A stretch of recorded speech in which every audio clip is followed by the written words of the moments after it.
Vous savez, il y a des villes qui sont définies par un fleuve ou par une montagne. Eh bien, Strasbourg, c'est différent. Elle est définie par sa position. Un carrefour. Un carrefour de routes, de culture et bien sûr d'histoire.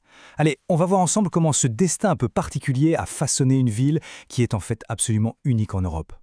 Alors, imaginez la scène une seconde.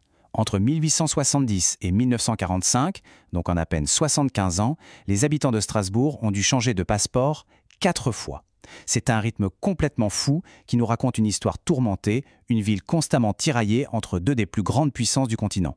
C'est vraiment ça, la clé pour comprendre l'âme de Strasbourg. Et ce destin, en fait, il était presque écrit dans son nom.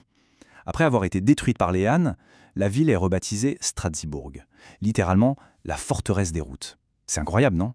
Son nom annonçait déjà son rôle stratégique, bien avant qu'elle ne devienne la capitale de l'Europe qu'on connaît.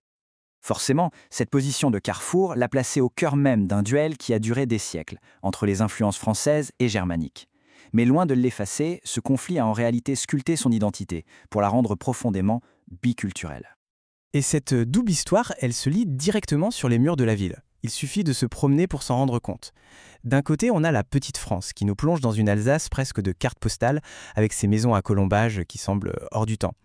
Et puis de l'autre, on a la Neustadt, le quartier impérial allemand, qui impose une toute autre vision, des avenues larges, des bâtiments monumentaux en pierre. C'est comme deux mondes, deux esthétiques, qui cohabitent à quelques rues de distance. Son histoire donne vraiment le vertige.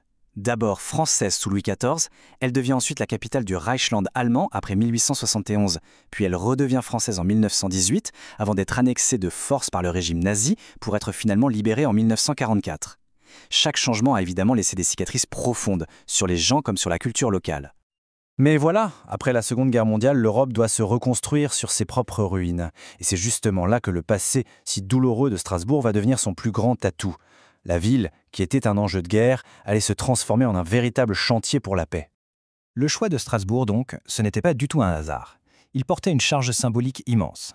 Franchement, quelle meilleure ville pour incarner l'unité retrouvée du continent que celle qui avait le plus souffert de ces divisions?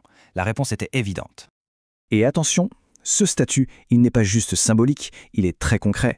C'est ici, à Strasbourg, que siège le Parlement européen pour ses sessions les plus importantes. Et c'est aussi le siège du Conseil de l'Europe et de la Cour européenne des droits de l'homme. Ça fait de Strasbourg la capitale parlementaire et des droits de l'homme pour tout un continent. Ce rôle lui donne un statut mondial très particulier. En fait, comme Genève ou New York, Strasbourg est une capitale internationale sans être la capitale politique d'un pays. C'est une reconnaissance incroyable de sa position unique au cœur géographique mais aussi historique de l'Europe. Bon, ça c'est pour l'histoire. Mais aujourd'hui, qu'est-ce que ça donne? Eh bien, cette identité de carrefour, ce n'est pas du tout une relique du passé.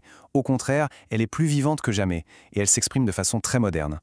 Aujourd'hui, les connexions de Strasbourg sont partout. Le TGV met Paris à moins de 2 heures, c'est tout près.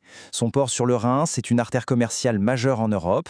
La ville est aussi un point de passage clé pour le cyclotourisme. Et puis il y a son université qui attire des étudiants du monde entier, de plus de 100 nationalités différentes, ce qui en fait un carrefour des savoirs. 560 km, c'est la longueur du réseau de pistes cyclables de Strasbourg. C'est tout simplement le plus grand de France. C'est un engagement fort qui transforme l'ancienne idée de carrefour routier en un vrai modèle de mobilité durable et connectée. Plus d'un étudiant sur 5 est étranger, 21%. Ce chiffre est énorme et il veut dire beaucoup. Il fait de l'université un lieu d'échange culturel et intellectuel permanent, un peu comme un laboratoire de ce que l'Europe de demain pourrait être. Finalement, on comprend que Strasbourg n'est pas juste passivement un carrefour. Elle agit, elle est activement un pont entre son passé et son avenir, entre la France et l'Allemagne, et au fond, entre toutes les cultures d'Europe. L'exemple le plus poétique de ça, c'est le Jardin des Deux Rives. C'est un parc unique qui s'étend des deux côtés du Rhin en France et en Allemagne, et qui est relié par une simple passerelle pour piétons. C'est le symbole le plus concret, le plus touchant, du lien qui a fini par remplacer la frontière. Et cette reconnaissance toute récente de l'UNESCO, ça le confirme. Le rôle de carrefour de Strasbourg est aussi intellectuel.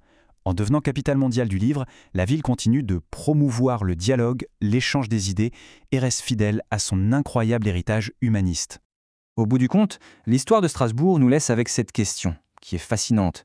La ville a réussi à transformer son passé de division en une véritable mission d'unité. C'est une leçon vraiment puissante qui montre comment, d'une fracture, peut naître un pont plus solide que jamais.